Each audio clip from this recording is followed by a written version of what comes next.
You're listening to the Naptime Empires podcast with my mom, Nikki Elledge Brown. Mom, your show's on. Thanks, bud. I got it from here.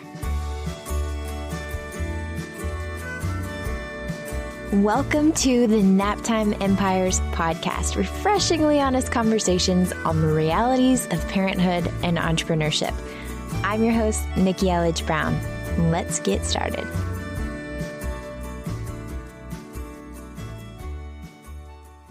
Here we go, episode number 8. This is getting real over here, dude. I just checked my stats in Libsyn, which is where I host the podcast. And we're officially, as of this moment, as I'm recording, at 3,864 downloads. So not bad. I think we're doing all right for our newbie podcast. Thank you so much for taking time to listen. I'm really excited about the conversation that I'm sharing with you today. I knew as soon as it was happening, I think I say this in the conversation, that this is going to be so valuable because you don't get anything but real talk with Rachel Luna. Let me give you her official bio and then I'll dive into what you can expect in this show. Rachel Luna is a best-selling author, international speaker, and elite business coach. A former U.S. Marine, this 4-foot, 11-inch firecracker has a reputation for inspiring confident action and helping her clients double, triple, and quadruple their income. If you're stuck in a rut and want to increase your income and your confidence so you can get to the next level, Rachel's the woman to call. Now, I met Rachel years ago through the magic of Facebook and our mutual buddy, Andrea Crowder, who has her own episode on Naptime Empires coming up this season. The two of them are launching their own podcast together, so I will link that up in the show notes because it launches this month in February 2017, I believe. So I will link that up in naptimeempires.com. For this episode, it'll be naptimeempires.com/008. But yeah, Rachel and I met in real life in Vegas last year in 2016, and it was glorious. She got to snuggle Deacon, who was smitten with her. I just love her energy. Like I said, real talk. She just goes there quickly and deeply, and it's just so refreshing. You'll see what I mean within less than 2 minutes into this conversation. Specifically, in this one, we'll talk about how she faced imposter syndrome when starting out as a life coach, the power of transforming your mess into your message, the jobby trap, which is like job and hobby, a job that's more of a hobby than a business, her struggle with being consistently inconsistent and what she learned from it, a super honest discussion around resentment and the expectations that come with the roles as mom, wife, and business owner. I really don't want you to miss that one. Permission to have your own wants and desires that don't revolve around your kids. What? Her thoughts on the yes train and the power of getting support. There's just so much in this conversation. Just a heads up, we do talk about some adult stuff right from the beginning. So if you have little ears around, you may prefer to use earbuds or save this for your me time. And by the way, let's just assume that that's the case for all of these episodes for the record. This is Mama's time. Let's roll. We are officially recording. Rachel Luna, you're one of my favorite humans, and I love just being in your space and physically in your space because we actually got to hang out in Vegas earlier this year. So I know about you, but I would love for you to just to help kind of frame the conversation, tell us more about your kiddos, like the setup so that we know how to process, okay, here's how she's building her empire with these little ones in tow. Tell us about the little ones in tow. Well, first of all, I had to stifle my giggle with your intro because I love you too, Nikki Elledge Brown. And I'm just grateful to be here with you and all the listeners. So what up, yo? Hey. All right. So let's talk about this, building my empire with my babies. Yep. So, hindsight is 20/20. If I could go back to 26-year-old Rachel, I'd be like, homegirl, have no children. You're going to be a successful entrepreneur. You ain't got time for that. Get your head out of your ass. Stop dancing and hoeing around and going to clubs because I lived in Germany at the time. And I was in the Marine Corps. Yes. Yeah. And focus because you're about to build a really successful business and you need every bit of alone time and personal time that you can get. But I have no time machine to make that happen. So what really happened is I had no clue what I wanted to be when I grew up. I was a Marine. I had been in the Marine Corps for several years, and I was coming up on that point where I had to decide I'm either going to extend and re-enlist, or I'm going to get out of Dodge and like go figure out my life. Both thoughts were equally scary. Yeah. And so I hired a life coach to help me sort of navigate. Now, mind you, at that time, I was also over $40,000 in debt. I was yo-yoing back and forth with my weight. I had 2 eating disorders growing up. So I was just, always struggling to make weight in the Marine Corps. I was bouncing from one crappy relationship to another. At that particular year, I found out that my quote unquote boyfriend of 3 years on and off was actually happily married. Oh my God. Yes, girl. Yes. His wife knew who I was. She knew about me. She didn't know that I was his lover. She thought I was his best friend. I mean, it was crazy pants. The events that were happening 2006, 2007 in my life, it was just chaotic. And I knew that I was out of control and I needed some help and support. So I made the $600 a month investment, which was super duper scary for me because I was in all this debt. And I hired a life coach, and it was the best thing I could have ever done for myself at that time, because she really helped me get my life together, get more organized, get more focused, and really decide what I wanted. And I didn't walk away from those sessions knowing exactly what I wanted, but I knew exactly what I didn't want.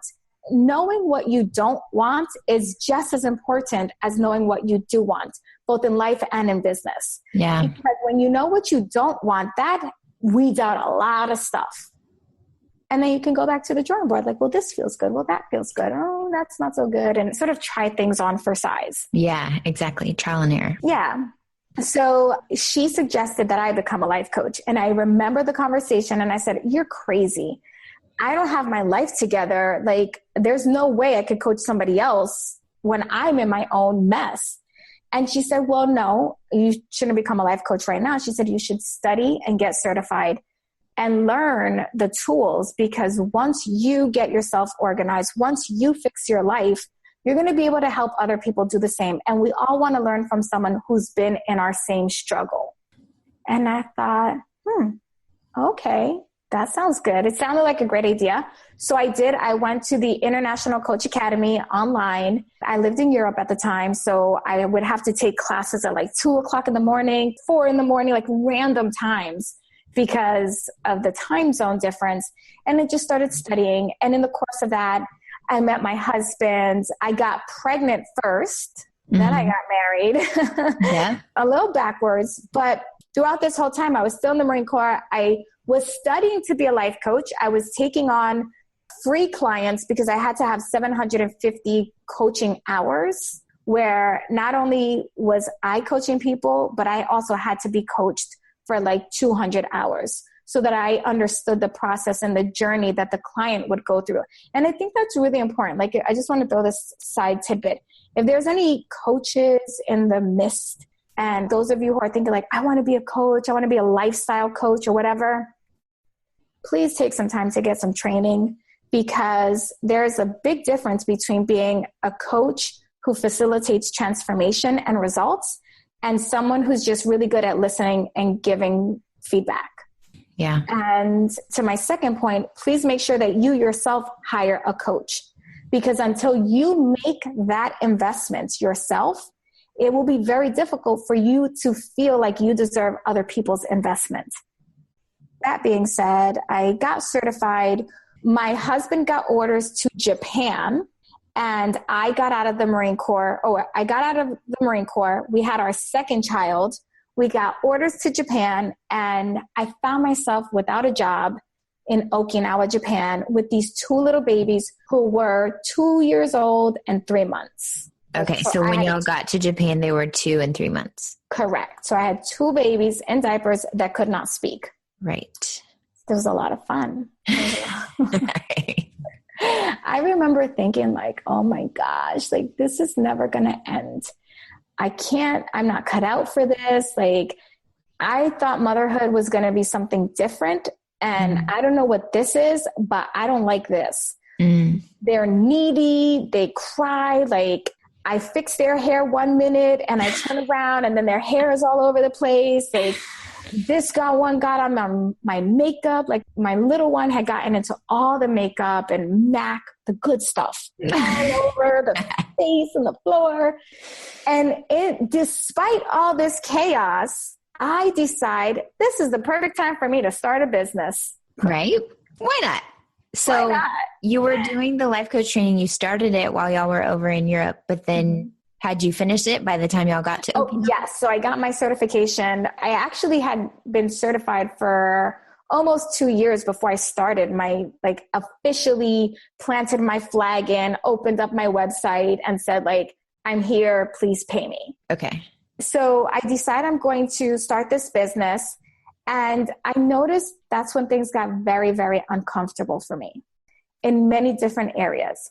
Number one, I am a creative. And so most creative people are rather disorganized. And I was no exception, incredibly disorganized, incredibly inconsistent.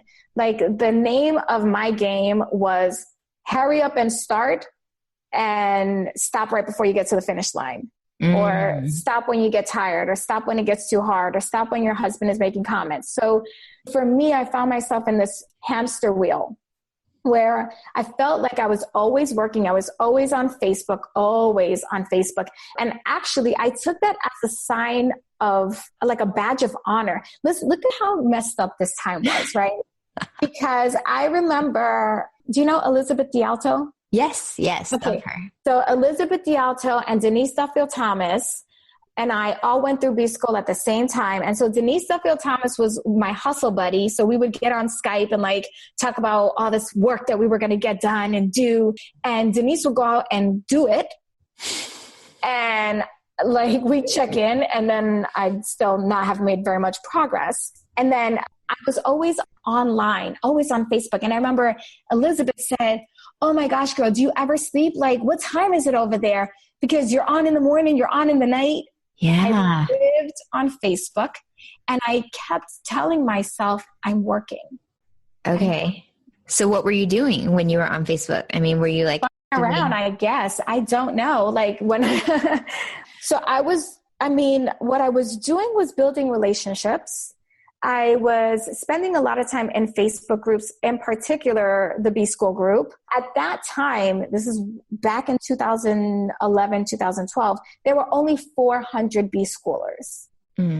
So it was quiet in there. And when you showed up and posted something, people actually talked to you. And we were all excited to be doing this work. So we were all having conversations. And it was a lot of conversation about the ideas that we had, about the things that we wanted to do, about the things that we had scheduled on our agenda. But there was very little being produced on my end. Right. The actual doing versus just talking about how fun it'll be when you actually do it, which is definitely a trap that it's easy to slip into. Now, I started to notice a lot of things get uncomfortable because now my husband, all he saw was me in front of the computer. I wasn't making any money. My kids were just always, I felt like they were always up my butt, around my ankles, mommy this. As soon as I would get into a flow with writing, something would happen. So then I'd have to stop. And then I was like, okay, well, I'm going to create the Luna Learning Lab, and I'm going to do a homeschool, and I'm going to create this schedule. And I had a schedule, and there was a nap time, and there was a devotion, and it worked for 2 or 3 days. But you know who the kink in the chain was? It was me. Yeah. Because I wasn't consistent. I was consistency. It's always about consistency. I was consistently inconsistent. Yeah. And the killer is that people wanted to hire me. People wanted to buy things from me, but they had no idea what I could do for them. They only saw me as this online presence of someone who was always posting positive things and helping and telling people, get up and go, you can do it. And here's 3 ways to be more productive. So I was giving a lot of tips, but there was no real framework for how they could work with me. So I wasn't making any money. I was always on the computer. My kids were grossly neglected, and not for love. These girls have always gotten so much love, but in terms of eye contact and sitting there and playing with them and me being fully present, I was not. Yeah. I would sit and play with them, but my mind would be like, I got to get back on Facebook. I got to get back to this email. I got to do this. I got to do that. I should be doing this. I should be doing that. And so my body was there, but my mind was on all the other things that I thought I needed to do to build my business. Dude, that's going to resonate with so many people. I know it sure does for me, because I'm like, in theory, well, and I'm curious because earlier you said, I've been doodling notes over here, but you said something about motherhood just not being what you thought it was going to be. Mm-hmm. And it's like, in my mind, I'm like, okay, yes, my mom was super present with me. I'm the youngest of 4 girls, and she was like super creative and helping to decorate all the school parties and class room mom and stuff. And then me, and I loved school. Like, I loved school, total teacher's pet, Nikki, you know, I'm sure that's really hard to imagine. And so whenever Bryson started being in school and like Mother's Day out, I'm like feeling like, what the heck is going on, where there's such a disconnect where I'm forgetting to bring like cheese cubes to the party. Like, not only am I not there and decorating and helping and volunteering and helping set up, I'm not even like meeting my bare minimum. Like, you know, we're like grabbing Rice Krispie treats just on the way out of the commissary to like write people's names in Sharpie. Like, this is not how I pictured myself showing up. And there's a bit of a grace, right? Because it's like, we have to be honest with ourselves about like how we want to show up and the choices that we make to be able to do that. But then also knowing that like certain things, I mean, you're just not going to do it all. You're not going to be able to play full out in every area all the time. It's just like, we're human, you know? So anyway. Oh, girlfriend, I totally resonate with you, because I always felt like such a jerk when they'd be like, all right, you know, who's going to bring this dish or that dish? And I'd be like, I'll bring plates. Right. Or, like, whatever. And it's not like I would be prepared and get it a week ahead. No, I'd get it on the way to, and then I'd be late. And I felt like, you know, the crappy mom. Anyway, so my husband started to get really resentful of my business. And, you know, hindsight 2020, like if I could go back, I would have done things so much differently.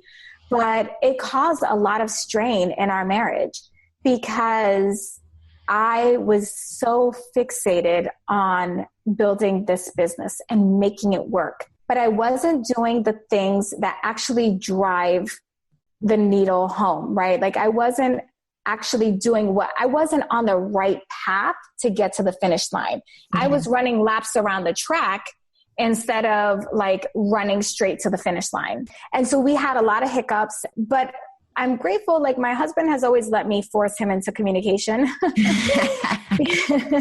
And so like we had a lot of talks, and then we started to set some boundaries, and I started to recognize that there had to be boundaries. There had to be systems.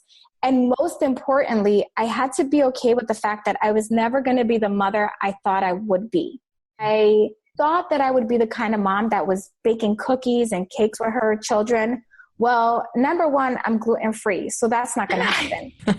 I mean, there's some gluten-free cakes out there that they're just not that good, right? Mm-hmm. So that's not going to happen. Number two, I don't like cleaning up mess. Like, I don't like cleaning at all. I have a housekeeper for that. Mm-hmm. So I get resentful. I enjoy the activity, but then I get resentful.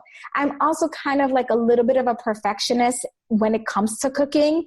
So if you're making a mess and you're not getting all the ingredients in the bowl, I'm having an anxiety attack inside and I'm not enjoying the process. I didn't know that, right? Yeah, when you look at the TV, it's like everybody's happy and all the ingredients fit. And when little Timmy drops the egg on the counter, mom is like, oh, no worries. And just one Bounty wipe picks it up. But that's not the truth. It's like freaking 5 Bounty wipes, and then you have to get the spray and like you're trying to get all that, and they're still mixing stuff and they're still making mess, and you're like, stop touching things. And I mean, it's just that chaos. And I had to come to peace and accept, like, that's not the mother that I am. Right. That's not the mother that I can be while I'm building this business. And let me make sure that I clarify this. That's not the mother that I could be. I'm sure that there are many other people listening right now. You could do the baking and the cookies and the thing and whatever, and also still run your business, but that just wasn't fulfilling for me. Right. And I had to forgive myself for not being that mother that I thought I should be. That's so huge. And that's going to be a huge part of just this whole Naptime Empires conversation. And that's why I've been so resistant to starting it, because I'm like, I don't want anyone to think that there's one right way. I mean, everyone knows there's not one right way, just like there's no one right way to have a successful business. And what does success even mean? You know, that's different from person to person. So it's especially true that there's no one right way for being a great mom or being a bad mom. Like, it's all unique to not even just like the family, but from child to child and from relationship to relationship. And I think that the biggest piece when it all boils down is this self-compassion. And like you were talking about, the forgiveness of like, okay, this is the reality though. So in my head, sure, this is what I was expecting or thinking or wanting or dreaming, but this is the reality. And this is what I'm choosing to create. You know, if it really meant a lot to you to choose to like, no, we're going to bake the freaking brownies and this is going to happen and we're going to be okay with it, then that would be a choice. And it's also a choice to be like, all right, that's not our thing. So let's find out what is. Yeah. And I'm so glad that you said that. And I'm so thankful that we have this platform to have these discussions, because another thing that I found myself feeling was extreme resentment towards my children. Oh my goodness. Every time I would look at them, if I were frazzled because I was, trying to do this or trying to do that or in this launch and they needed something, I'd get so frustrated that they needed me and that they were pulling me away from something that meant so much to me. And let me take a step back and say, when my children were born, I didn't bond with them. I didn't, okay, I might get emotional here, so forgive me. That's totally okay. But I had always heard women say that when their children were born, they felt this like immense feeling of overwhelming love, of like being in love with their children. And I didn't feel that. What I felt was responsibility and pressure. And so my first daughter, when she was born, again, I looked at her and first of all, she doesn't look like me. Well, she's starting to look like me now, 8 years later. Yeah. But when she was born, she didn't look anything like me. So I thought like, if I hadn't pulled her, so in Germany, when you have a baby, you actually reach down and you pull your own baby out. It's a really cool thing actually. But yeah. So if I hadn't actually pulled her out with my own two hands and gotten to see her come out of me, like look at her full face, I truly would have thought they switched her in the room because so she didn't look like me.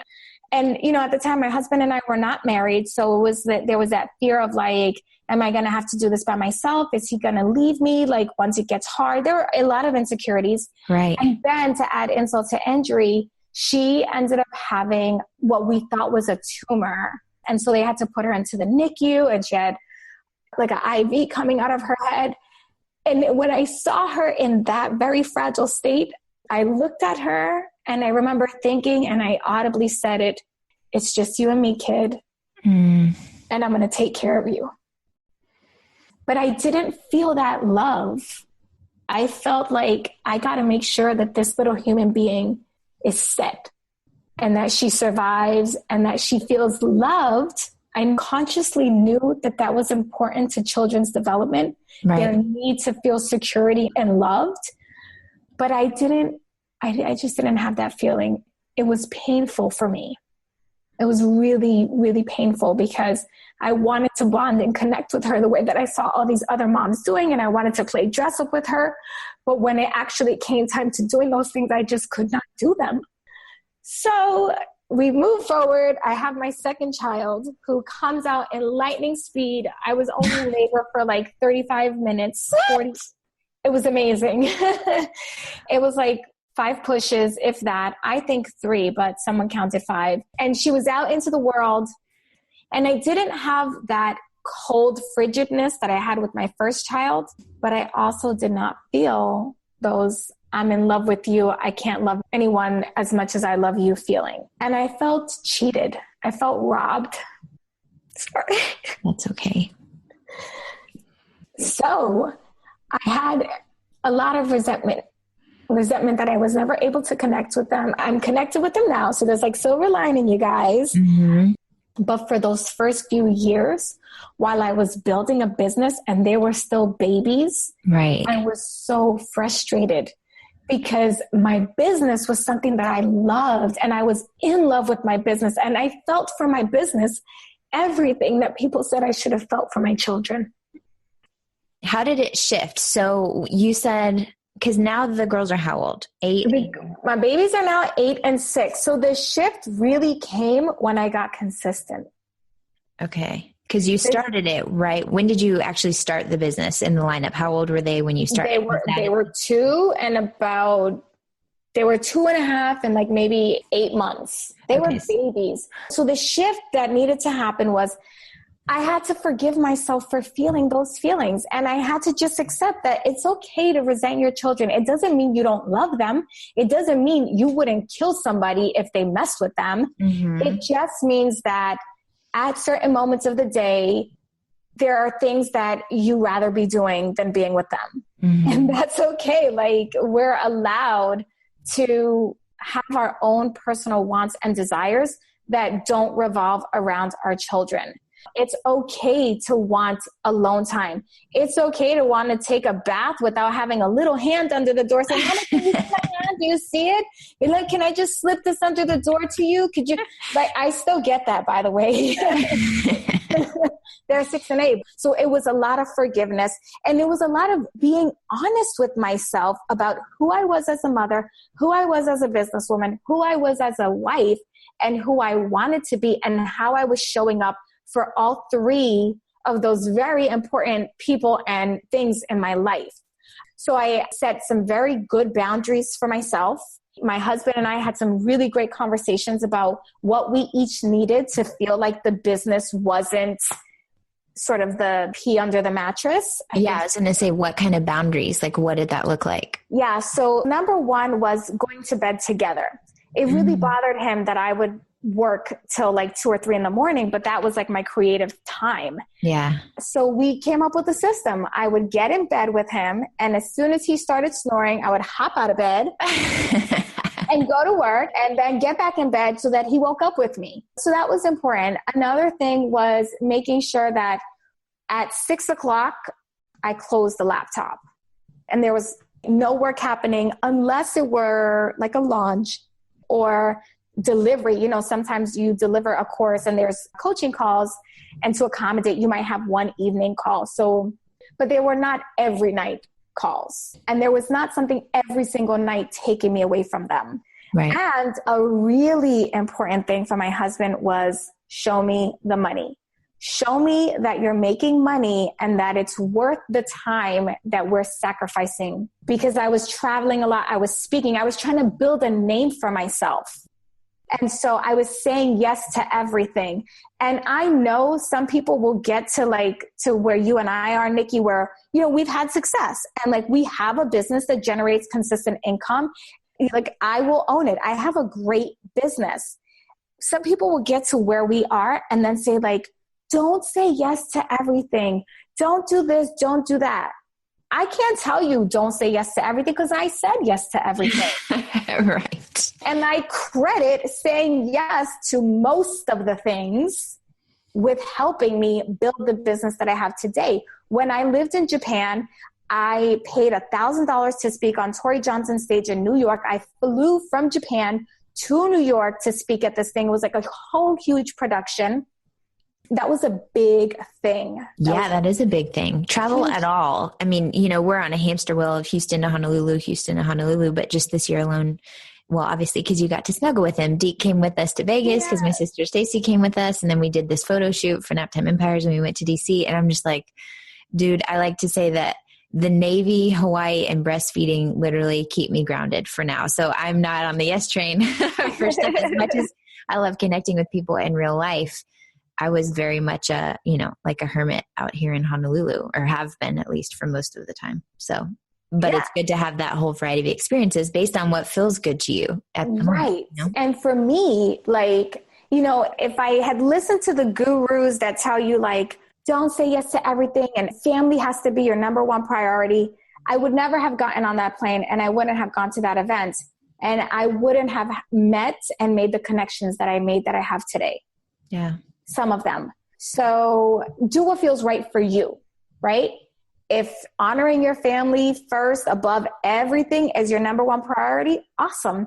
If you are like me, where your family is your priority, but your goals and your personal dreams are also a priority, then figure out whatever makes you say hell yes, then go for that. This is my gauge. If I have even the slightest of like, I don't know, then it's a no. Yeah, that's good. But if it's like, oh my gosh, I have to be a part of this. Okay, I'm going to be a part of this.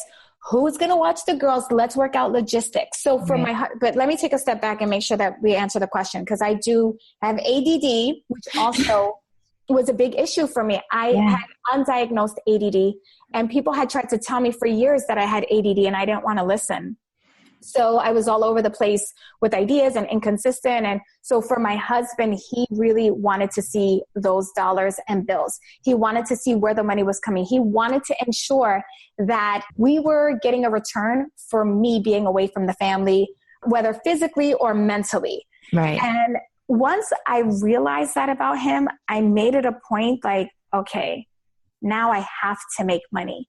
Because for as long as he didn't ask me about that and I didn't have to show anything, I didn't really have to produce anything. Right. It was just like a hobby, basically. Mm-hmm. Mm-hmm. Yeah. It was a jobby because I was working harder than I had ever worked on something I loved that wasn't giving me any money. Right. So that's when I was like, okay, wait a second. I hear my husband loud and clear.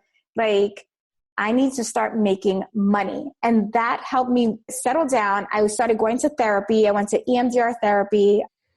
And I do want to give credit where credit is due. Shalene Johnson was a mentor of mine around that time, and she suggested that I go to EMDR therapy. And that was really instrumental in me working through these emotions that I had tried. EMDR therapy. What is that? Okay, so I don't even know what it's really called. Okay, we'll Google it. We'll Google it. So it is eye movement desensitization and reprocessing therapy. Oh. And yeah, it's super fancy, high-tech stuff. So what you do is, first of all, you go through several therapy sessions where they're just getting your history and they're looking for the trauma in your life. And I've had a lot of trauma. Both of my parents died of AIDS. My mother died when I was 3. I had 2 eating disorders. I was an alcoholic. Like, I had a lot of trauma. Yeah. And so you give out the history of all the stuff that you've been through. And once your provider has like the big picture, you start to pick the areas that you want to work on most. And when you're ready for the actual EMDR therapy, there are these sensors. Now, I had sensors. There's also a light that they use, but I use sensors. They put these 2 sensors, one on each hand. Okay. You're holding sensors. So just imagine 2 small stones in your hand, because that's what it's like. Close your eyes, and your therapist will guide you back into that memory. As he or she is guiding you back into that memory, the sensors will start to buzz alternating. What that is doing is it's replicating the process of REM sleep, which is your deepest sleep, which is where your brain actually reboots itself. So if you think of your brain as a computer, oh my gosh, this just got real techie, but I geek out over this. So wow, yeah. So if you think of your brain as a computer, and this is why sleep is so important, at night when you shut down, the REM, that deep, deep, deep sleep that most of us don't get enough of, is where all the files of the day are sorted and processed. So, this is going into this memory bank, that's going over here. This is an analytical piece, this is an emotional piece, and it's going, in every different folder that it needs to go in your brain. Well, when you experience trauma, at times what can happen is that when your brain processes and looks to file it, it will put it in the wrong file. So, for example, one of my biggest traumas was my father giving me up to my godmother after my mom passed away. I was 4 years old. He gave me up. And my conscious knowing was that he gave me to her because it was a better opportunity for me and he was doing the best he could. Mm-hmm. But the way that my brain processed it was my father abandoned me. And so we had to go back in and replicate that REM state so that we could sift through, recall that memory, and have me talk about that memory as it really happened. It's powerful, powerful work. And TRICARE does cover it. So if we have any military mamas out there listening, not only does TRICARE cover it, but many of the larger bases that have hospitals have EMDR facilitators. It's also really good for PTSD and trauma. So it's a great little tool. Anyway, so I went through therapy. I forgave myself for not being this mom that I thought I was going to be.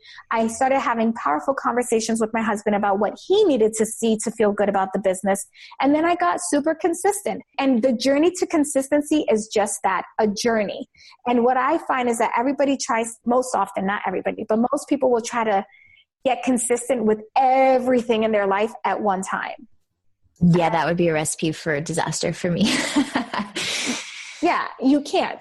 So just pick that one needle moving thing. For me, in my business, the one needle moving thing that really changed everything was sending out my weekly email. Isn't that crazy? Just that one thing. It wasn't getting on Facebook. It wasn't connecting or going to all these big events. It was sending out that email consistently so that my readers fell in love with me and trusted me. And then when I finally had something to sell them, which wasn't even my own program, I was an affiliate, I had built up this reputation with them because I was consistently delivering value that they raced to buy what I suggested that they buy. And I made my first $15,000 in 1 week. Boom skis. And everything changed. So I totally resonate with that consistency piece because, and I've said this so many times, and I know that by saying it, I am just perpetuating it by saying that I'm a commitment phobe and that Jeremy sucked up all the commitment that I had for my lifetime. I've known him since the age of 13. But I'm like, okay, sure. I'll just do a season of the podcast, which by the way, I am positive that you doing a seasonal-ish approach to your podcast, it gives permission to be like, no, I'm not committing to doing this all the time, people. Let's not get excited. Let's do it while it feels for real. It happens. Yes. But yeah, just by showing up and being of service to people, it feels good to everybody involved. And if it doesn't feel good, then they can unsubscribe. But yeah, exactly what you're saying. By showing up, I mean, people can't decide that they know, like, and or trust you unless they get to know you. And that's the way to do it, is to actually show up and communicate whatever the medium is. So okay, you talked about the boundaries and examples of going to bed together, even if it was just like, all right, he's asleep, I'm going back down, closing the laptop. Another thing, and I want to talk about the money real fast again. Yeah. Sorry, I'm such a cutter offer. My bad. Do it. Once I started making money, it was important for both of us for me to start writing checks that went into our joint account. And that might be like, we don't have joint accounts. Like, he has his money, I have my money. We each pay for different things. But one of the things that he had been paying for was my car. So when I actually started making money for both of us, it was a very full circle moment when I wrote him a check for $7,000 and I said, here, pay off the car. Yeah. And that really helped change his view. He started to see like, okay, well, really the $15,000 week did it, but right. But it all came from just consistently showing up, doing the mindset work that's so important. I'm such a huge believer in personal development and really listening to the BS that you're telling yourself and asking yourself, is this a rational truth or an irrational fear, thought, or belief or emotion? Right. And it can be so tricky, though, to step back far enough to see it for what it is. You know, to me, that's the struggle. I'm like, well, yeah, we talk about mindset and I know the value of it and thoughts become things and whatever, but like really taking the time. And actually, as of the time we're recording this, I'm on day 3 of the Headspace app, Take 10, like the meditation, whatever, to where you just step back and you can see your thoughts for what they are. But like, to me, that's the thing. It's like, well, I know that logically, but when I'm actually in it, to actually step back and be like, well, is that actually true? Is that a thing? How am I letting that impact my reality? Yeah, you know why that is, Nikki? Why? Because there's a fear of actually confronting and dealing with the true emotion. Right. Because if you say this is an irrational fear, now you have to rationalize with yourself why you feel this fear. And that takes up time, right? Actually sitting down to get centered with your thoughts takes time. And what are most of us, myself included still to this day, I don't have time to sit here and think about my feelings. I got to get this work done. But one of the things I have, a mantra that I have been saying for myself forever is time bends for me. When I take the time I need, I get the time I want. It's so true too. It's backwards. It's how, I mean, for me, when I started my business, it was because I finally started waking up before Bryson. You know, I started waking up before the sound of the baby monitor and like jolting to that adrenaline, like, okay, I'm up, you know? And so actually doing that and taking that time is what then created that space for me to actually tune in for the first time in who knows how long and to notice the good stuff. So it's like, I think it's just something that we all need to keep reminding ourselves and reminding each other, because it's so easy. It's bizarrely easy to just forget, and you get swept up by the day as opposed to setting that intention. Like one of our last chats when we were talking about it, I was like, well, I know I should like write out what I want my day to feel like and what I want to create and blah, blah, blah, but I don't actually do it, you know? So that's a really powerful exercise, Nikki. So I want to nudge you to do it again. Yes. And tell our lady listening too. Yes. And to our ladies listening, I do it once a month. Once a month, I force myself to sit down. I have a manifestation journal. I force myself to sit down and write my life as I really am truly working to make it become. And and then I read back the past entries. And, you know, reading those entries back gets me so fired up and so freaking excited for the vision. Because the thing is that we lose our steam.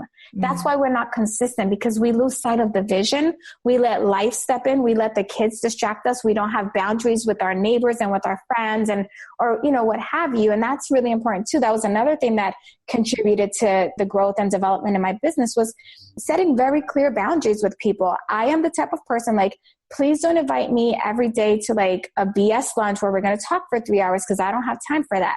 Yeah. But if you need me and you're having a situation, I will clear my entire schedule and give you my whole day.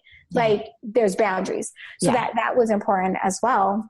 And then, you know, the more consistent you are, the more confident you become, because consistency, let me say this, because this is a key distinction.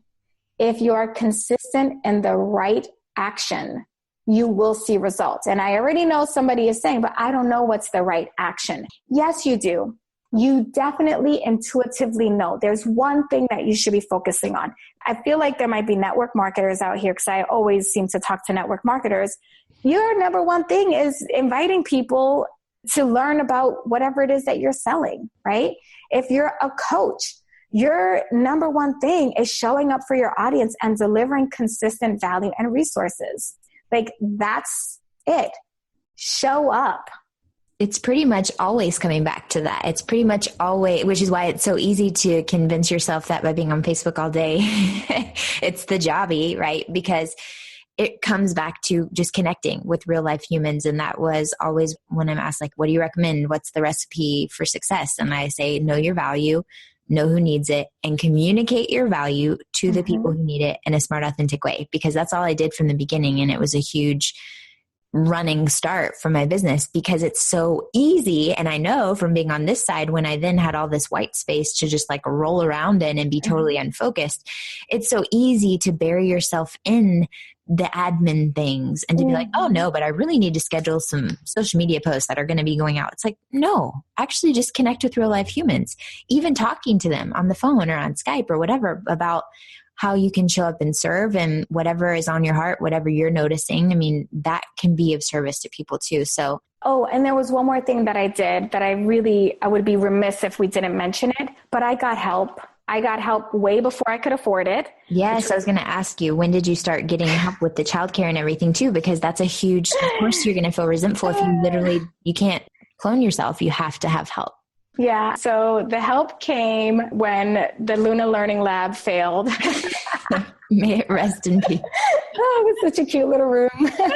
Well, I woke up one day and I was like, I can't do this. Like, I'm not the mom that I want to be, and I'm not the businesswoman that I want to be. Like, I am just failing on every different corner. I know that we can't afford this right now, but I have a credit card and there's some space on it. So we're going to do what to do. And ironically, so the kids were still 2 and a couple months, maybe 3 and 1. Yeah, like 3 and 1.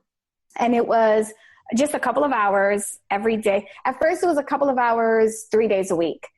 And I was like, nah, let's just do it every day. Cause then I started making a little bit of money and I was like, yeah, I would like more time. Yeah. And it became an everyday thing, a couple of hours every day. But that was really important because while they were gone, I knew I had this window of time to get it done. Yeah. And so I worked harder. I worked more efficiently, more effectively. I focused more, even though I have ADD. And at the time I wasn't even taking meds yet, but there was someone who cared about my children, who was giving them the best. And then when they got home, I was a better mom because I actually, missed the little boogers. Right? That was huge. Hiring help. So for me, I got help first in the form of a nanny for the kids or daycare, whatever you want to call it. But I took them to someone else's house and I got them out of my house and out of my space. And then secondly, I got a virtual assistant. And with the virtual assistant didn't come till like maybe a year and a half, 2 years into the game. And that was because I didn't know how to lead a virtual assistant. Right. Which is that could be a whole nother conversation. This is the thing I'm finding with this podcast business is that I'm like, oh, but we could talk about so many different things. So it might be that like you're on 5 episodes once we're doing, because that really is, it's so important. And the key patterns and things that I'm hearing you talk about are expectations, like your expectations of what motherhood would be and your expectations of how the business was going to roll, and then managing that and how to be okay with the reality versus the expectations, and then taking action to change it if you want to, when your reality isn't meeting expectations and you're ready to let the expectations go, or you're ready to like kick into gear, which you did with that consistent action, and then actually getting support and help. And I know that's going to be one of the biggest themes in all of these conversations, because when I've read through hundreds of responses of people interested in just whatever the heck Naptime Empires turned into, people are like, well, I don't have this focused time. I'm distracted. So I feel like I'm never making any ground. And it's like, dude, because you've got to have help, or you need to be okay with managing the expectations that there's only so much you can do as one human being. And forgiveness. Yeah. Around that. Right. Oh, that's so lovely. I love you so much. Okay. Thank you for sharing all of it. All of it. I have not a doubt in my mind that there is more than one person who's listening to this thinking like, I'm so glad I'm not the only one who felt that way. So it really means a lot that you shared, again, not just with me, but we're actually recording this and sharing it with people. So is there anything else? Again, just wrapping up, this is our warm-up conversation for Naptime Empires. Is there anything else that we didn't cover, or just any parting wisdom? It's not necessarily easy. I don't want to say it's not easy, because I don't want to like speak that into reality for people, but it's a challenge to be able to build an empire and to be able to build a business while also showing up as you want to show up, whatever that looks like as a mom. Is there anything else that we didn't cover that you would love to send out there to those who are in the trenches with you? Us. Yeah. Well, number one, it would be, which is the hardest thing, and even for myself, is pace yourself. This is a marathon. It's not a sprint. You're not behind. And trust me, like I went to B school through with Denise Duffield Thomas. She was at one point my hustle buddy. And then I woke up one day and she had $1 million course and I was still like putzing around. And I know that the ego will make you feel like I'm not good enough. How come this? How come that? You're running your own race. You're exactly where you're supposed to be. So just honor that moment. And if you find that you haven't progressed to where you want to go, then I just challenge you to ask yourself, and these are questions that I asked myself in that moment. Who do I need to be? And what actions do I need to take to become the woman who has that version of the business that I want? And then go for that. Stay consistent. Work on your mindset and your confidence, because I think for me, those are the secret recipes. Which is a perfect segue to my last question, which is how can we find you? Because I think that you're going to have a lot of people who are like, wait, what was your name again? How can I find her? What can she help me with? And how can I connect with her more? So what are the best places where people can find you? Yeah, well, the best place to find me is over at rachelluna.biz, B-I-Z. That's the best place. Like, come on over and find me at rachelluna.biz. I am at Rachel Luna TV on all the platforms. Okay. Facebook, Instagram, Snapchat. I have a Twitter, but I don't tweet. Yeah, I don't really. But yeah, so rachelluna.biz or at Rachel Luna TV on any of your favorite social media platforms. Well, buddy, thank you again. Thank you, sister. Love sharing and shining and doing what you do. Honestly, and I know I say this to you a lot because everyone says this to you, but you really are. Just talking to you, your, authenticity is a word that people throw around a lot, but like, I just love that you just go there and you share your stories and you share the lessons from them. And it's so appreciated. And you're filling a role walking along the planet that nobody else can fill. And I'm really thankful that you did choose to put yourself out there and to step into it and that you're continuing to do it. It's fun to watch. It's fun to watch it evolve.